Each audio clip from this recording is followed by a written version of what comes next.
வரணும். ஒரு வித்தியாசம். நம்பர் 2, இரண்டாவதாக நெக்ஸ்ட் இயர் ஆண்டவர் உங்களுக்கும் எனக்கும் கர்த்தர் செய்ய போகிற பெரிய மகத்துவம் என்னன்னா, ஒரு செங்கோல் இஸ்ரவேலிலிருந்து எழும்பும். அந்த செங்கோல் ஆளுகை செய்யும். நிறைய பேருடைய கையில கர்த்தர் நெக்ஸ்ட் இயர் நமக்கு என்ன தர போறாருன்னா, ஒரு பவர் ஆண்டவரை தர போறாரு. ஒரு ஆளுகை செய்கிற பவரை ஆண்டவரை தர போறாரு. எல்லாத்தையும் நீங்க என்ன பண்ணுவீங்கன்னா, உங்க கண்ட்ரோலுக்குள்ள நீங்க கொண்டு வந்துருவீங்க. சொல்லுங்க எல்லாரும், ஒரு 2 பேருடைய கையை பிடிச்சு சொல்லுங்க, எல்லாத்தையுமே உங்க கண்ட்ரோலுக்குள்ள கொண்டு வந்துருவீங்க. பிரச்சனையை உங்க கண்ட்ரோலுக்குள்ள கொண்டு வந்துருவீங்க. தேவையை உங்க கண்ட்ரோலுக்குள்ள கொண்டு வந்துருவீங்க. ஹல்லேலூயா. எல்லாவற்றையும் எங்க கொண்டு வந்துருவீங்க?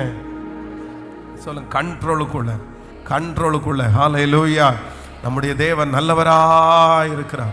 கைகளை அசைத்து ஒரு ஹல்லேலூயா சொல்லணும். அந்த பவரை ஆண்டவர் உங்களுக்கு தருவதற்கு கர்த்தர் வல்லவராய் இருக்கிறார். ஒரு தேவனுடைய ஊழியர் ரொம்ப